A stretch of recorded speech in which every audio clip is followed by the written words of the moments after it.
पहले तो आप सबका आभार प्रकट करता हूं कि आप लोगों के आशीर्वाद की वजह से अभी 100 दिन पहले ही राजस्थान में भारतीय जनता पार्टी का कमल खिला। मोदी जी के गारंटी पर आप सब लोगों ने विश्वास व्यक्त किया और भारतीय जनता पार्टी की सरकार बनने के बाद हम सब लोगों ने देखा है कि जो पेट्रोल डीजल की कीमतों में बहुत भारी अंतर था, अब गंगानगर हनुमानगढ़ के लोग मुझे एयरपोर्ट पर पेट्रोल पंप व्यवसायी लोग आए थे, बोले हमने आज़ादी के बाद पहली बार देखा है कि इतना लोग दूसरे राज्यों में पेट्रोल डीजल भराते थे, अब हमारे पेट्रोल पंप चलने लगे हैं। हमारी बहन प्रियंका बेलान जी यहाँ से अभी पार्टी ने प्रत्याशी बनाया है। हम सब लोगों ने देखा है कि हिंदुस्तान की नई संसद बनी, उस नई संसद में मोदी जी के नेतृत्व में कोई पहला कानून आया तो कानून है नारी शक्ति वंदन अधिनियम, जिसमें लोकसभा और विधानसभा में मुझे मैं अभी बैठा था तो सब देवियों ने मुझे आशीर्वाद दे रही थी। मैंने कहा ये आरक्षण तो 28-29 में आना है, लेकिन ये देवियां बोले मोदी जी का आशीर्वाद हमें मिल गया, हम 50% आज़ादी को ये पहली बार ये सौगात अगर किसी ने दी है तो देश के यशस्वी प्रधानमंत्री नरेंद्र मोदी जी ने दी है। लेकिन दुर्भाग्य है कि एक तरफ दूसरी कांग्रेस पार्टी जिनके नेता राहुल गांधी जी कहती है कि हम शक्ति को खत्म कर देंगे। आपको पता नहीं शक्ति तो वो है जहां अच्छे जहां सर झुकाते हैं सजदा करते हैं, जो सृष्टि के रचयिता है उसको आप खत्म नहीं कर सकते।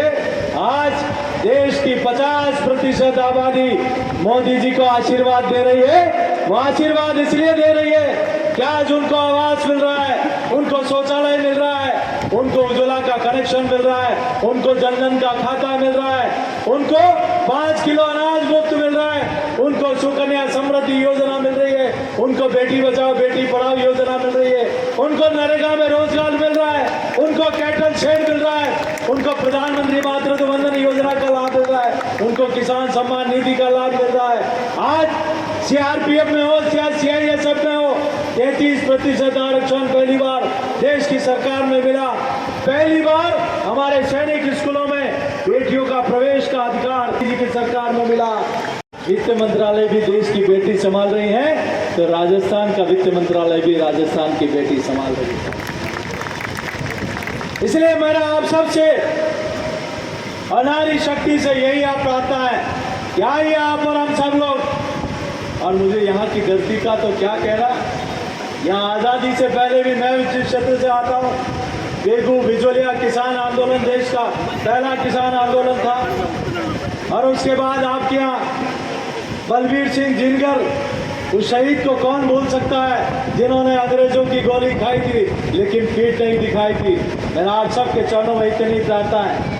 यहाँ देश के प्रधानमंत्री ने दिलबर सिंह जी का बिल्कुल वही बोला। आज मैं ये कह सकता हूँ कि आदरणीय मोदी जी के नेतृत्व में चाहे प्रधानमंत्री सड़क योजना हो, चाहे आपका सागर माला योजना हो, चाहे भारत माला योजना हो, चाहे किसान सम्मान निधि हो, आप कल्पना करिए मोदी जी 6000 भेजते हैं तो हमारे राजस्थान के यशस्वी मुख्यमंत्री भजन लाल जी भी कहते हैं कि डबल इंजन की सरकार भी आपके खाते में 6000 रुपया डालेगी और पहली किस्त डाल दी जाती है। मैं आपके चरणों में इतनी प्रार्थना करता हूँ, ऐसी सरकार को वोट देना है जिन्होंने कश्मीर से धारा 370 हटाकर तिरंगे को सबसे ऊपर फहराने का काम किया। हमने ऐसी सरकार को, ऐसे नेतृत्व को मजबूती देनी है जिन्होंने अपनी अर्थव्यवस्था को दुनिया की टॉप 5वीं अर्थव्यवस्था में ले जाकर पहुंचाया। ऐसे नेतृत्व को वोट देना है जिन्होंने अयोध्या में प्रभु श्री राम लला का दिव्य भव्य मंदिर बनाने का काम किया। करतारपुर साहिब कॉरिडोर हो, चाहे देश के 4 धाम हो, चाहे नेशनल हाईवे हो, चाहे भारत माला हो, चाहे 3 तलाक का कानून हो, चाहे नागरिकता संशोधन कानून हो, ये ताकत अगर किसी के बनने के बाद आई तो आप और हम सब के लोकप्रिय नेता नरेंद्र मोदी जी के नेतृत्व में आई। मैं कांग्रेस के नेताओं से कहना चाहता हूं, क्यों दे देश की जनता आपको वोट? आखिर क्या कारण था कि आपने राम मंदिर के बीच में रोड़े अटकाए? आखिर क्या कारण था कि आपने धारा 370 लगाई? आखिर क्या कारण था कि आपने दुनिया में भारत को नीचा दिखाने का काम किया? आखिर क्या कारण था कि आप देश की सीमाओं को सुरक्षित नहीं कर पाए?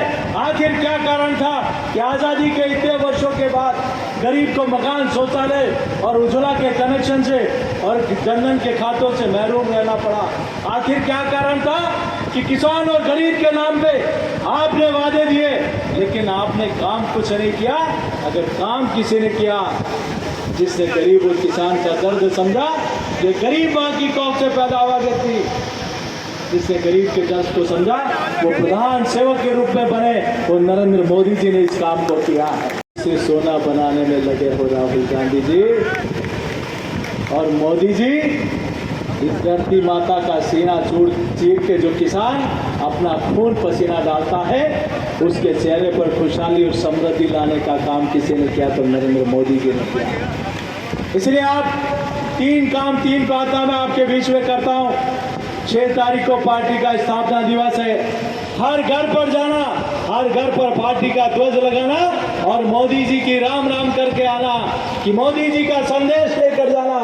और मैं विश्वास दिलाता हूं कि आप उनके घर द्वारे पे जाओगे तो उनका आशीर्वाद, उनका स्नेह, समर्थन मोदी जी के आपके साथ मिलेगा। ये मैं विश्वास के साथ कह सकता हूं। आप जाएंगे हर घर पे, हर मतदाता के घर पर जाएंगे, हर बूथ पर जाएंगे।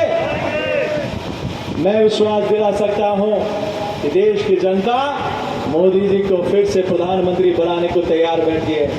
और ये बहन प्रियंका गांधी जी जो आपके सामने खड़ी है, ये निश्चित रूप से आपकी सेवा के लिए एक नारी के, एक बेटी के रूप में देश की संसद में आपका प्रतिनिधित्व करेगी। और भाई निहाल चंद जी, जो 2 बार मुझे भी उनके साथ सांसद रहने का अवसर मिला है, जो विकास उन्होंने कराए, उन विकास को आगे बढ़ाने का और तीव्र गति से आगे बढ़ाने का आपकी बेटी प्रियंका गांधी उस काम को करेगी, ये मैं दावे के साथ कह सकता हूं।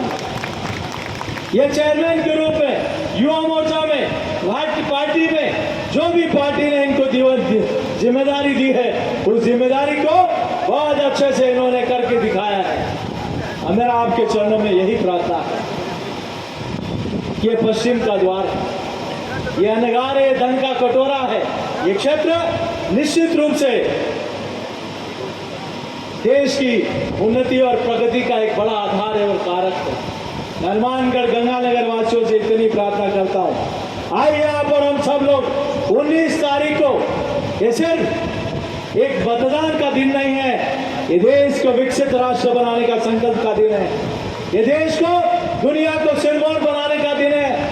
ये उस दिन को हम लोग इस विकसित भारत के संकल्प में अपनी आहुति देने का काम करें। आप एक ऋषि के रूप में, एक कारक के रूप में भारत की समृद्धि और भारत के सशक्तिकरण में अपनी भूमिका निभाने का दिन है। आइए आप और हम सब लोग 19 तारीख को, कोई मतदाता नहीं बचा है जो भारतीय जनता पार्टी और नरेंद्र मोदी जी के नेतृत्व में सहभागिता नहीं करे।